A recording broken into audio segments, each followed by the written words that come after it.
TSI के इस मंच पे रंजीत जी आपका बहुत-बहुत स्वागत है। धन्यवाद। आप शिवहर के रहने वाले हैं और अभी तत्कालीन आप पंजाब नेशनल बैंक में चीफ मैनेजर हैं आप। जी, जी। अच्छा, आपको बीपीएससी में सफलता के लिए बहुत-बहुत धन्यवाद पहले। धन्यवाद मैम। हमारे व्यूअर आपके संक्षिप्त परिचय के मोहताज हैं। अगर आप पहले संक्षिप्त परिचय दें तो हमें काफ़ी अच्छा लगेगा। मैम जैसा आपने कहा कि मैं शिवहर से हूँ और मेरी स्कूलिंग गाँव में ही हुई है। हालाँकि मैं बाद में मैंने ग्रेजुएशन पटना यूनिवर्सिटी से किया और अभी मैं सही में दिल्ली में chief manager Punjab national bank कार्यरत हूँ और मेरा सिलेक्शन जो हुआ है अभी बीपीआरओ के पद पे हुआ है। 746 रैंक है मेरी, जनरल कैंडिडेट हूँ और आगे भी मैं प्रिपरेशन करता हूँ और आगे और भी जो भी तैयारी है मैं कंटिन्यू रखूँगा। जी, सिविल सेवा की तैयारी का विचार आपके मन में कब और कैसे आया? मैम ये मुझे शुरू से ही था, ऐसा नहीं कह सकता। जब मैंने पीओ ज्वाइन किया था 2008 में, ओरिएंटल बैंक ऑफ कॉमर्स तब हुआ करती थी बिफोर अमलगमेशन। तो मुझे एक समय एक कस्टमर मेरे ब्रांच में आए, वो एसडीएम थे कहीं। उनकी जो उस समय स्थिति और हैसियत थी, उनके साथ जिस तरह मतलब उनका बैठना उठना या जो उनका स्टेटस था, मैं उससे बहुत प्रभावित हुआ और तभी मैंने ठान लिया था। मैं तब जोधपुर में पोस्टेड था, तभी मैंने ठान लिया था 2008 की बात है कि मैं सिविल सर्वेंट बनूंगा। जी, आपका प्रेरणा स्रोत तो कुछ रहा होगा। आपने किन्हीं को अपना प्रेरणा स्रोत बनाया होगा, जो आपके लिए आपकी तैयारी के समय में आपके मार्गदर्शक या मोटिवेटेड रहे होंगे आपके लिए? मैम इस विषय में मैं थोड़ा-सा आइडियलिस्टिक हूँ। मैं विवेकानंद को बहुत क्लोज़ली फ़ॉलो करता हूँ। मेरे वो आदर्श व्यक्ति भी हैं और उनका वाक्य जो उठो, जागो और तब तक प्रयास करो, तब तक आप सफल ना हो जाओ। तो मैं उसी मतलब वही पंक्ति मेरे लिए हमेशा प्रेरणा स्वरूप रहती है और ब जब भी मैं डिमोटिवेट होता हूँ या बैक ऑफ माइंड मेरे लगता है कि नहीं मेरे से नहीं होगा, तो मैं वो शब्द दोहरा लेता हूँ। इवन मैंने डायरी में भी लिखा हुआ है। मेरा स्टेटस भी जो डीपी भी जो है, वो यही है। काफ़ी अच्छी बात है। अच्छा, हमारे व्यूअर जानना चाहेंगे कि आपने तैयारी कब से प्रारंभ की? और ऐसे जो न्यू कमर्स हैं, जो हुँ, अभी ग्रेजुएशन दिए हैं या फिर 12th दे के बहुत लोग तैयारी करने लगे हैं क्योंकि अब बीपीएससी का काफ़ी क्रेज़ हो गया है। हुँ। तो उसके अनुसार आप उनको क्या राय देना चाहेंगे कि कब से उनको तैयारी प्रारंभ करनी चाहिए? देखिए, तैयारी आप इसको जब आप 10th कर लेते हैं या जब आप ग्रेजुएशन कर लेते हैं, जब आपके मन में आती है कि नहीं मुझे सिविल सर्विसेज़ की तैयारी करनी है, तो तभी से ही शुरू किया जा सकता है। इसका कोई ऐसा आइडियल नहीं है। लेकिन अगर फिर भी एक प्रैक्टिकल पर्पज़ से देखा जाए तो ग्रेजुएशन के बाद या लास्ट ईयर ऑफ ग्रेजुएशन या आप इंटरमीडिएट करें तब भी आपने जो ऑप्शनल अपने मन में रखा है उसको उस हिसाब से भी ले सकते हैं। बट लास्टली आप ग्रेजुएशन के लास्ट ईयर में मतलब बहुत लेट हो तो आप तैयारी की शुरुआत कर सकते हैं। ठीक है।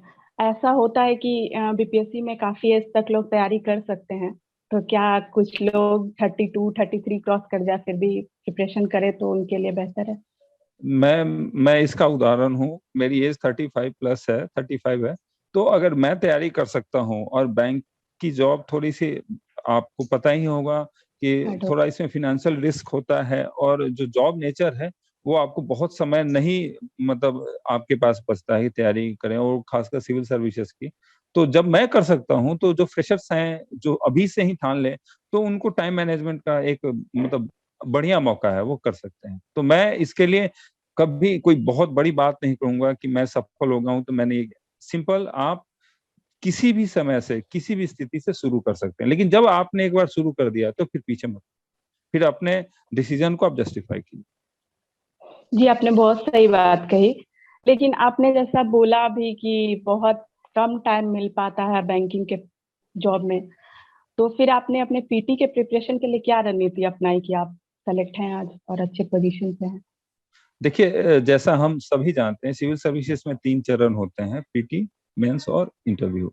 देखिए इंटरव्यू मैं उसको उल्टा चलूँगा, इंटरव्यू जो है वो उसकी तैयारी नहीं होती है, वो पीटी और मेंस साथ-साथ वो चलती है। तो इसको आप कभी भी एक मन में एक अवधारणा या कन्फ्यूज़न रहती है कि नहीं मैं पहले पीटी, पहले मेंस, बाद में मेंस फिर इंटरव्यू, ऐसा नहीं। आप इसको एक कॉम्प्रिहेंसिव वे में तैयारी करेंगे तो आपको सफलता मिलेगी।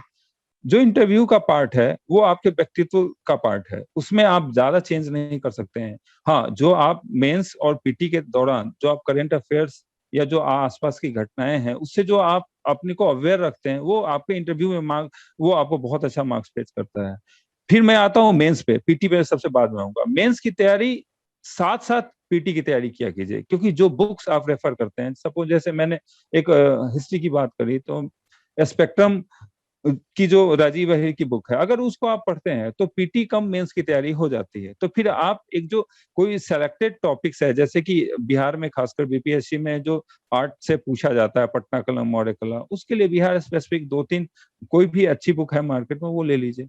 अब मैं आता हूँ पीटी पे।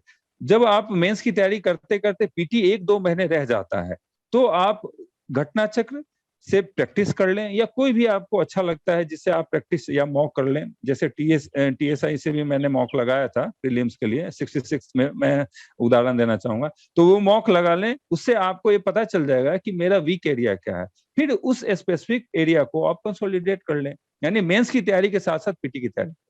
पीटी के लिए कुछ रेफरेंस बुक है जो हम आप सब जानते हैं, जैसे पॉलिटी में लक्ष्मीकांत की बुक है, हिंदी मीडियम में भी वो आती है, आजकल कई सारी किताबें हैं। तो मैं तो एम लक्ष्मीकांत मैंने पढ़ी थी। हिस्ट्री में बहुत सारी किताबें हैं, फिर भी मैं कहूंगा कि एंशियंट और मेडावल आप एनसीईआरटी से पढ़ लें। मॉडर्न के लिए भी बहुत सारी बुक है। आप ऑब्जेक्टिव टाइप क्वेश्चंस के लिए आप ल्यूसेंट भी पढ़ सकते हैं, अगर आपके पास अगर पहले से एनसीईआरटी पढ़ा हो या कोई रेफरेंस बुक पढ़ा है आपने तो। एसके पांडे की बुक आती है, स्पेक्ट्रम की बुक आती है जो मैंने आपको बताया। साइंस के लिए आप ल्यूसेंट की जो जीके की बुक है उसके लास्ट चैप्टर जो साइंस के है वो पढ़ सकते हैं। अगर आप और ज्यादा अच्छा पढ़ना चाहते हैं तो ल्यूसेंट का भी एक सामान्य विज्ञान आता है, उसको आप फॉलो कर ले। करंट अफेयर्स के लिए आप कोई टेस्ट सीरीज ज्वाइन कर ले, जैसे टीएसआई का है, इसमें भी करंट अफेयर्स के बुकलेट्स आते रहते हैं, आप इसको देख ले, आप इसमें स्टार्ट कर लें। कई सारे यूट्यूब चैनल है, मैं किसी का नाम नहीं लूंगा, आप न्यूज़पेपर लगातार पढ़ते रहें, कोई मैगजीन पढ़ लें, तो इस तरह की तैयारी आप कर सकते जी, जैसे कि ऐसा होता है कि कभी कभी स्टूडेंट का कोई एक सब्जेक्ट काफी वीक रहता है, हैं। तो जो सब्जेक्ट कमजोर हो उसके लिए कैसे प्रिपरेशन करना चाहिए और आपने उस सब्जेक्ट को कैसे हैंडल किया इसके। मैं एक छोटा सा उदाहरण दूंगा। जैसे कि सपोज कि मेरा आर्ट एंड कल्चर कमजोर है, हालांकि इसका बीपीएससी में बहुत रोल नहीं है, पीटी में मेंस की बात कर रहा हूँ। तो मैंने प्रीवियस ईयर क्वेश्चंस देखे, प्रीवियस ईयर क्वेश्चंस देख के मैंने पता लगाया कि किस किस एरिया पे ज्यादा फोकस है। ये 5-7 ही टॉपिक्स है जिसको आपको कवर करना है, उसका मैंने एक नोट्स बनाया जो बुक से रेफरेंस बुक है। सपोज इम्तियाज अहमद हिंदी के लिए, जो भी बच्चे हिंदी में पढ़ते हैं, इंग्लिश के लिए कोई स्पेसिफिक बुक नहीं है, क्राउन वन की बुक आती है, बट वो एज पर मतलब स्पेसिफिकली मेंस के लिए नहीं है। उससे एक बेहतरीन नोट्स आप बना लीजिए, जो भी आप फॉर्मेटिंग करना चाहते हैं उसको बार बार आप लिखिए। इससे आपका वो जो कॉन्फिडेंस लेवल गेन करेगा, वो आपको एग्जाम हॉल में भी आपको उसका मतलब अच्छा फल मिलेगा, और अल्टीमेटली आप अच्छे स्कोर कर पाएंगे। और पीटी की बात करूं तो जैसे सपोज कोई ह्यूमनिटी ग्राउंड से है, ठीक है, उसका साइंस पोर्शन अच्छा नहीं है, तो उसको अब जैसे बायोलॉजी है तो बायोलॉजी से क्वेश्चन अभी बाद में वेटेज पहले ज्यादा था, अभी तो इक्वल कर दिया है।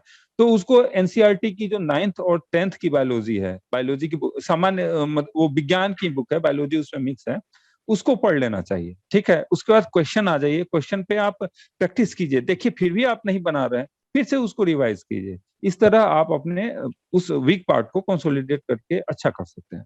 बाद में लुसेंट है, लुसेंट से आप रिवाइज कर सकते बुक का नाम तो आपने काफी बताया, लेकिन आजकल का जैसा क्रेज चला हुआ है कि स्टूडेंट बुक के साथ साथ कोचिंग इंस्टीट्यूट भी ज्वाइन करना चाहते हैं, हैं जी। तो क्या आपकी रणनीति में कोचिंग इंस्टीट्यूट का नोट्स वगैरह भी शामिल था, और अगर अ, था तो आपने किस इंस्टीट्यूट का नोट्स को शामिल किया। देखिए ऐसा मैंने कोई इंस्टीट्यूट नहीं ज्वाइन किया था, लेकिन मुझे प्रभाकर सर और प्रशांत सर से पहले से जुड़ाव था, तो मैंने इनके कुछ पीडीएफ्स थे जो सर मुझे प्रोवाइड करते थे, तो उनसे मैंने हेल्प ली। नो डाउट कोचिंग इंस्टीट्यूट का रोल होता है, क्योंकि अगर जो खासकर जो नए फ्रेशर्स हैं उनको पता नहीं होता कि मुझे किस एरिया पे कैसे पढ़ाई करनी। Effective study is important then study, कहने का मतलब है कि आप बहुत सारी पढ़ाई कर लें और उसका जो मतलब इफेक्टिवनेस है वो कम है, तो फिर आपका वेस्ट चला जाता है। तो इसलिए कोचिंग इंस्टीट्यूट का रोल होता है, जो मार्गदर्शन हमारे टीचर और मेंटर लोग देते हैं उसका बहुत बड़ा रोल होता है, उसको फॉलो करना चाहिए। सही है। और जैसे कि हम लोग देखते हैं कि आपने तो ये बता दिया कि मुख्य परीक्षा पे ही कौन सी बुक से पढ़नी चाहिए, कोचिंग इंस्टीट्यूट वगैरह भी जरूरी है कुछ स्टूडेंटों के लिए जो न्यू कमर्स हैं। लेकिन प्री जिनका निकल जा रहा है और उनको मेंस देना है, तो उनको अपने उत्तर लेखन शैली को कैसे विकसित करना चाहिए? आपने इसके लिए क्या किया? मैंने बताया ही था कि जैसे कि आप जो प्रीवियस ईयर्स क्वेश्चंस है, कई सारी टेस्ट सीरीज भी चलती है, जैसे टीएसआई का है और भी कई सारे मार्केट में है, जो कई सारे कोचिंग इंस्टीट्यूट है।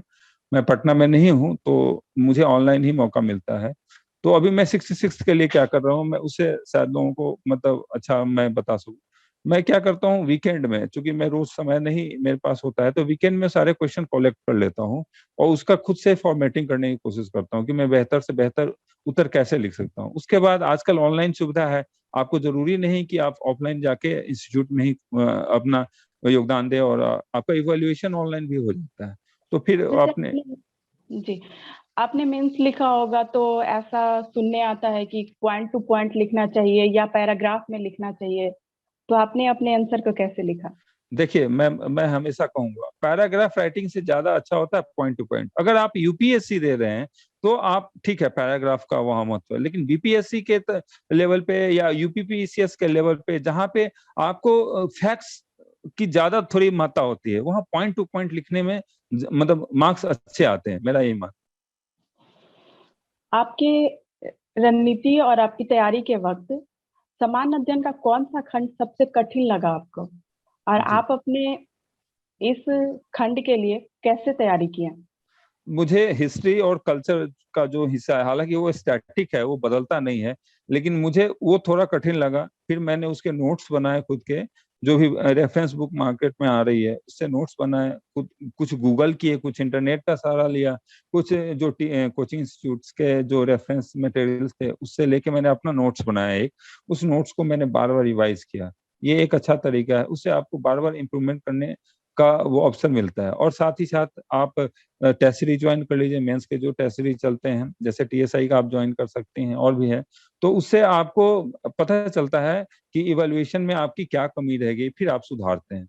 आप फिर मॉडल आंसर भी कोचिंग इंस्टीट्यूट से मिलता है, फिर उस हिसाब से आप अपने आप को मॉडिफाई करते हैं। काफी तैयारी करने के बाद जब स्टूडेंट एग्जाम हॉल में पहुंचते हैं तो काफी नर्वस होते हैं, आंसर राइटिंग कैसे करनी चाहिए, क्या लिखना चाहिए, सारे रणनीति सारी तैयारी के बाद वहां वो काफी नर्वस हो जाते हैं, तो आप उनको हॉल में किस तरीके की रणनीति अपनाने की राय देंगे? मैं मैं छोटा सा इसमें टिप्स दूंगा। मैंने क्या किया था स्पेशली मैं बताऊं, हालांकि कई सारे बच्चे करते हैं ऐसा। कोई भी कैडबरी जो चॉकलेट होता है, चॉकलेट कैडबरी मैंने यूज किया था, वो चॉकलेट अपने पास रखिए। अगर आपका सर्दी के दिनों में एग्जाम है तो ये बहुत कारगर है, गर्मी में वो पिघल जाता है। बीच बीच में चॉकलेट खाइए, उससे जो आपका जो चूंकि स्वीट है, शुगर है, तो उससे एनर्जी लेवल जो है वो आपका बहुत ही मतलब एक उस लेवल तक रहता है, क्योंकि इसमें लेस ऑफ एनर्जी हो जाने पे बच्चे नर्वस हो जाते हैं, उससे और उनका परफॉर्मेंस खराब होता है। तो उस चॉकलेट का यूज कीजिए और पानी का बोतल रखिए, हो सकता है तो आप ग्लूकोज ले जाएं, उस धीरे वो कभी कभी सिप लगा ले, बहुत सारा पानी भी नहीं पीना है, फिर आपको वॉशरूम जाना पड़ेगा, तो वो इस स्थिति नहीं आनी चाहिए। तो ये मैंने तरीका अपनाया था और ये फ्रूटफुल था, ये मेरा खुद का पर्सनल अनुभव। काफी इंटरेस्टिंग तरीका था आपका। जी जी। जी जी। आपके वैकल्पिक विषय के बारे में आप क्या बोलना चाहेंगे? मेरा एलएसडब्ल्यू है इंग्लिश मीडियम में, हालांकि अभी इधर जो है कि इसमें मार्क्स कम आते हैं, ऐसा मेरा मानना नहीं है। मैं अपना अनुभव ये कहता हूँ, इसमें मार्क्स आते हैं, तो जो एलएसडब्ल्यू से तैयारी करते हैं उनको उसके साथ स्टिक करना चाहिए। जो आप नोट्स हैं वो उसको आप और बेहतर करें और उसको फॉर्मेटिंग कर लें अपने हिसाब से, उसमें करंट जो घटनाएं चल रही हैं, जो लॉ के संबंधित अभी जो मॉडिफिकेशन हुए हैं, जो कोडेड, उसमें उसको आप इनकलकेट करें, मार्क्स अच्छे आते हैं नोट। जैसे एलएसडब्ल्यू के लिए कुछ तो आपने नोट्स पढ़ा होगा या बुक, आप क्या राय देंगे कि कौन सी नोट्स अच्छी होती है या फिर आपको कौन? मैंने खुद का नोट्स बनाया था। इंदुबाला सिन्हा की बुक आती है पियर्सन पब्लिकेशन की, इंग्लिश मीडियम में। हिंदी मीडियम में भी बुक आती है और भी कई सारे टीचर्स के बुक आते हैं, लेकिन ये बुक मुझे ऑथेंटिक लगी, तो ये बुक मैंने पढ़ी। हालांकि ये थोड़ी पुरानी है, इसको अपडेट कर लें तो ज्यादा अच्छा है। और भी मार्केट में अगर कोई बुक हो तो मुझे आइडिया नहीं, लेकिन ये बुक मैंने पढ़ी थी और इससे खुद का नोट्स बनाया था, और इंटरनेट का मैंने बहुत सहारा लिया था, क्योंकि अभी जो कोड रिवीजन हो रहा है ये 2017 में भी इसका लोकसभा से इसका ड्राफ्ट पास हो चुका था, इसको मैंने अपने आंसर में इनकलकेट किया था। जी, जैसे कि अभी इस बार देखने को मिला कि टॉप 10 तक मैथ्स के स्टूडेंट ज्यादा थे, और आप इस सिचुएशन में स्टूडेंट को, जो आने वाले कैंडिडेट है, उनको क्या राय देंगे कि उनको अपने ऑप्शनल यानी वैकल्पिक विषय का चयन किस तरीके से करना चाहिए? मैम, जैसे आपने एक क्वेश्चन पूछा था कि कब से तैयारी करनी चाहिए, तो मैंने ये कहा था कि अगर आपकी तैयारी शुरू से, अगर आपने जज्बा बना लिया कि मुझे सिविल सर्वेंट बनना है, तो तब आप ग्रेजुएशन में ही वो सब्जेक्ट सेलेक्ट करें, इवन आप 10th के बाद ही वो सब्जेक्ट सेलेक्ट करें। पहला एक तो ये तरीका है। दूसरा, जो देर से जागने वाले हैं या जिनकी आर्थिक स्थिति ऐसी नहीं है, जो जो बाद में एफर्ट कर रहे हैं, जैसे मेरे जैसे, जो बाद में जिनको समझ में आती है कि नहीं मैं तैयारी करूं, तो उनके पास ऑप्शंस हैं। क्योंकि मैथ्स और जो बहुत टेक्निकल सब्जेक्ट है उसको आप नहीं ले सकते। फिर भी जब मैं इकोनॉमिक्स ले सकता था, लेकिन फिर मैंने देखा कि चल, मैंने एलएसडब्ल्यू की तैयारी कर ली है और मैंने 64th दिया, 65 तो 66 में, चूंकि मुझे यही स्टिक करना था, तो उसी को मैंने बेहतर किया। अब रही बात कि मैथ्स के जो मैथ सब्जेक्ट से अच्छा मार्क्स आया, नो डाउट 280 और जो 180, दोनों में 100 मार्क्स का डिफरेंस है। लेकिन मेरा ये मानना है कि यूपीएससी स्केलिंग करती है इक्वल लेवल फील्ड के लिए, तो अभी एक मार्केट में भी ऐसी बात चल रही है, कई लोग इस पे मतलब आपत्ति भी दर्ज करा रहे हैं, सूनर देन लेटर बीपीएससी को भी ये एवोल्यूशन पॉलिसी लानी होगी, ताकि इक्वल लेवल पे रहे। कहीं ऐसा ना हो कि कोई मैथ से या जो टेक्निकल बैकग्राउंड के सब्जेक्ट हैं उसमें बहुत अच्छा मार्क्स हो जाए और दूसरे जो ह्यूमैनिटी ग्राउंड के हैं उनका बहुत कम रहे, यानी डिफरेंस बहुत ह्यूज नहीं होना चाहिए। इससे जो है बायसनेस ज्यादा बढ़ेगा, और इससे जो है जो क्वालिटी ऑफ जो सिविल सर्वेंट है वो बिहार को नहीं मिलेगा। तो मेरा मानना है, हालांकि ये बीपीएससी पे डिपेंड करता है। जी, आप अपने ऐसे गुरुजन या फिर कोई कोचिंग इंस्टीट्यूट का नाम बताइए जिससे आप काफी प्रभावित हुए और आपकी रणनीति में उनका काफी सहयोग रहा है। देखिए, मैंने ना अभी ऑनलाइन ही मॉक दिया था, क्योंकि कोरोना का समय था। जी, ऐसा, लॉकडाउन। हाँ लॉकडाउन, क्योंकि मेंस और पीटी मैंने सेल्फ स्टडी से करी थी, कुछ मैंने इंटरनेट का सहारा लिया था। लेकिन इंटरव्यू के दौरान मुझे टीएसआई का बहुत बड़ा सहयोग रहा। मैं भी, एक और दो इंस्टीट्यूट है, विजन है दरभंगा में, उनसे भी मैं जुड़ा रहा। एक एक दो जगह और भी मैंने ऑनलाइन दिया, लेकिन टीएसआई में प्रशांत सर और जो प्रभाकर सर हैं, प्रदीप प्रभाकर, इन दोनों का एक पर्सनल व्यक्तिगत टच मेरे साथ रहा। और कभी मैं डिमोटिवेट होता था, कई बार सर मुझे डांट देते थे मॉक इंटरव्यू में कि तुम बहुत ज्यादा बोल रहे हो, एग्जैगरेट मत करो। तो उन चीजों को मैं नोट कर लेता था, क्वेश्चन जो पूछे जाते थे इंटरव्यू के दौरान मैं उसका नोट्स बनाता था। तो इन सब चीजों से मुझे लगा कि मैं कैसे इंप्रूव करूं, और इससे मुझे बहुत फायदा हुआ। इंटरव्यू में मेरे बहुत अच्छे मार्क्स भी आए हैं। तो और मैं इसको और आगे इम्प्रूव भी करूंगा। तो मुझे टीएसआई का फायदा मिला है ऑनलाइन मॉक इंटरव्यू। जी, जैसा कि आपने बताया कि आपको इंटरव्यू में उनसे काफी फायदा मिला है, तो क्या आप इंटरव्यू बोर्ड में क्या क्या आपसे क्वेश्चन किए गए थे, वो आप अपने हम लोगों से कुछ शेयर करना चाहें? मेरा ये एजुकेशन बैकग्राउंड इकोनॉमिक्स से है, मैं एमए भी इकोनॉमिक्स से कर चुका हूँ, और मैंने बहुत अच्छे मार्क्स फेच किए हैं, 75%, मोर देन 75%। तो इकोनॉमिक्स में मुझे कोई इशू नहीं था। बैंकिंग मेरा एक्सपीरियंस था, कोई इशू नहीं था। एलएसडब्ल्यू भी मेरी तैयारी अच्छी थी, करंट अफेयर्स भी मेरा अच्छा था। तो इंटरव्यू में मैं फुल कॉन्फिडेंस के साथ गया। मैं छोटा सा उदाहरण दूंगा। मैं इंटरव्यू जिस समय था उससे पहले एक कैंडिडेट अंदर आते हैं, क्योंकि वो वेटिंग रूम रहता है, आईना वगैरह लगा रहता है। तो उनको मैंने आते देखा, वो बहुत मतलब घबराए से थे। मैंने कहा क्या हुआ भाई, तो मुझे कुछ भी ब्लैंक हो गया। मैंने सोचा ऐसा क्या पूछ दिया आपसे, तो उन्होंने कहा कि ऐसा कुछ नहीं पूछा, बट मैं ब्लैंक हो गया। अब कोई और व्यक्ति होता है मेरी जगह तो वो भी कुछ घबरा सा जाता, लेकिन मैं वही, मेरी चॉकलेट वाली रणनीति थी। मैंने वो चॉकलेट खाया और पानी पिया। मैंने खुद को रिलैक्स किया और मैंने कहा कि नहीं, ये व्यक्ति, जब इनके साथ ऐसा हो सकता है जरूर मेरे साथ है। मैं फुल कॉन्फिडेंस में गया, और मेरे साथ जो क्वेश्चन पूछे गए नॉर्मली इकोनॉमिक्स से रिलेटेड थे, जैसे इन्फ्लेशन क्या है, एसडीआई इंडेक्स क्या है, एक हैप्पीनेस इंडेक्स क्या है, फिर लैंड की डिफिनेशन पूछी गई, फिर बैंकिंग में जो स्ट्रेस एसेस की समस्या है उससे क्वेश्चन पूछा गया, एक पर्टिकुलर सीडी रेशियो क्या है और बिहार का सीडी रेशियो क्या है, जो मैंने जवाब दिया तो उन्होंने गूगल किया और हंसने लगे कि यार आपने सही बताया। उससे पहले बड़ा इंटरेस्टिंग सा वाकया हुआ, उन्होंने कहा कि आपने अपना प्रेफरेंस क्या दिया? मैंने कहा सर बीएस दिया। तो आपने डीपीएसपी क्यों नहीं दिया? मैंने कहा सर मैं नहीं दे सकता था, कोई टेक्निकल रीजन। तो उन्होंने फिर वो डॉक्टर के नाम पूछना शुरू कर दिया, आई स्पेशलिस्ट को क्या कहते हैं, हार्ट स्पेशलिस्ट को क्या कहते हैं। जब मैंने सारे जवाब दे दिए, एक जवाब नहीं दिया उसका मैंने गेस किया था, हालांकि वो भी सही था। तो जो चेयरमैन थे वो हंसने लगे। रंजीत, मतलब मुझे खुद से अंदर लगा कि मैंने जीत लिया, मैंने अंदर खुद को बोला। तो ये मेरा कॉन्फिडेंस लेवल, जो वो एक लिटमस टेस्ट था, उसी समय मैंने पार कर लिया था, क्योंकि वो मुझे कुछ और पूछ रहे थे और मैं कुछ और एक्सपेक्ट कर रहा था। तो वो मेरा स्ट्रेस टेस्ट था जो मैंने पार कर लिया था। चेयरमैन ने कहा कि आप, मुझे ऐसा लगता है कि आप सोच रहे हो कि मुझसे इस तरह के सवाल पूछ रहे हैं और सब मैं सही जवाब दे रहा हूँ।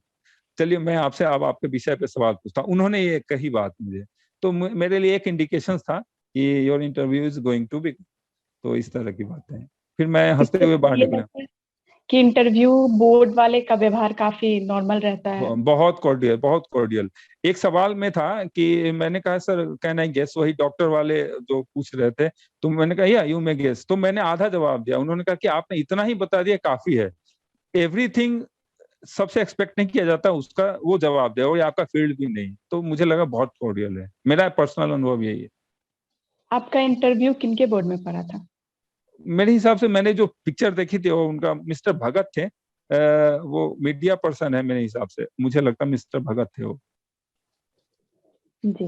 आप आगे का क्या रणनीति है आपका, और या क्या प्लान कर रहे हैं? आप यूपीएससी तक जाएंगे या फिर इसमें ही नहीं, अपना? मेरी एज नहीं है तो यूपीएससी में अटेम्प्ट नहीं ले रहा, क्योंकि 32 ही होता है। मैं अभी 66 दे रहा हूँ और उसमें मैं उम्मीद करता हूँ कि और बेटर जो मैं और रैंक अपनी सुधार कर लूँ। और इसमें सर का मैं आई एक्सपेक्ट कि टीएसआई मुझे और गाइड करे, और मुझे मतलब मैं खुद को और भी बढ़िया तरीके से तैयारी करूं। और नो डाउट अगले बार जब मैं आपके सामने उपस्थित हूँ तो एक अच्छे और बेटर रैंक के साथ उपस्थित हूँ। दुआ रहेगा हम लोगों का आपके लिए। जी जी जी जी। और आप तैयारी करने वाले स्टूडेंटों को क्या संदेश देना चाहेंगे?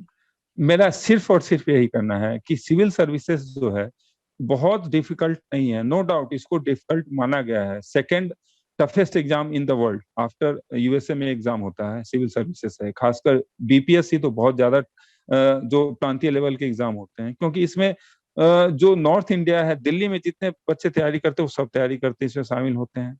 उसके बाद मध्य प्रदेश, राजस्थान, यूपी, वेस्ट बंगाल, उड़ीसा, सारे बच्चे इसमें शामिल होते हैं। तो नो डाउट ये टफेस्ट है, मतलब प्रांतीय लेवल के एग्जाम। लेकिन इसका एक क्लू भी है, आप इसको एक अच्छे तरीके से तैयारी भी कर सकते हो। प्रीलिम्स में आपको बहुत सारा पढ़ना है, बट उसको ये भी ध्यान रखना है कि मुझे किस किस चीज पे फोकस करना है और कंटिन्यूटी रखनी है। कभी भी अगर आपने कंटिन्यूटी ब्रेक किया तो आप फिर रेस से बाहर हो गए। कम से कम जो अगर वर्किंग है कहीं, तो 4 या 3 घंटे, एटलीस्ट 3 घंटे जरूर पढ़ाई करें। जो सिर्फ स्टूडेंट है वो 10 घंटे तक पढ़ाई करे। कभी भी 10 घंटे या 8 घंटे से ज्यादा पढ़ाई नहीं होती है। अगर कोई कहते हैं मैं 14 घंटा या 12 घंटे पढ़ता हूँ, तो मुझे लगता है हो सकता है एक्सेप्शनल हो, मैंने कभी ऐसा पढ़ा नहीं। 3-4 घंटे मैंने पढ़ाई करी। पीटी के लिए जो रेफरेंस बुक है उसको पढ़ते रहिए, और बार बार एक ही बुक को पढ़ें। जरूरी नहीं आपने इतने सारे बुक इकट्ठे कर लें और उसको बार बार पढ़ें। एक ही बुक को बार बार पढ़े बजाय 10 बुक को। ठीक है, एक तो ये हो गया। मेंस के लिए आप आंसर राइटिंग करते रहें और पीटी कम मेंस की तैयारी करते हैं। इंटरव्यू में आपको इंटरव्यू की कोई तैयारी नहीं होती। जब आप पीटी की तैयारी करते हैं, मेंस की तैयारी करते हैं, जो करंट अफेयर्स आसपास की घटना घटती है, जो आप अपने ऑप्शनल की तैयारी करते हैं, वही इंटरव्यू। और आपका जो पर्सनालिटी इन जन्म से लेके अभी तक बना है, वही आपका इंटरव्यू। तो मैं जो अभ्यर्थी अभी मुझे सुन रहे हैं या टीएसआई के माध्यम से मुझे जो मौका मिला, मैं यही उनको संदेश देना चाहूंगा जो विवेकानंद कहते हैं, rise awake and stop not till your goal achieve. तो इसमें ये छुपा है कि परसिवरेंस रखे, डेडिकेशन रखे और कंटिन्यूटी बनाए रखे। बस आपकी सफलता आपके कदमों में है। मैं एक उदाहरण हूं। आपसे बात करके काफी अच्छा लगा। आप जिस पोस्ट पे हैं और ऑलरेडी आप पहले से जॉब कर रहे हैं, फिर भी आपके व्यवहार में काफी सरलता और सहजता है। भगवान आपको आगे भी तरक्की दे और आप हमारे बिहार का नाम रोशन करें। और उम्मीद करते हैं कि हमारे सभी व्यूअर को आपके द्वारा बताए गए राय अच्छा लगा होगा और वो इस पे अमल भी करेंगे। Thank you. धन्यवाद, धन्यवाद।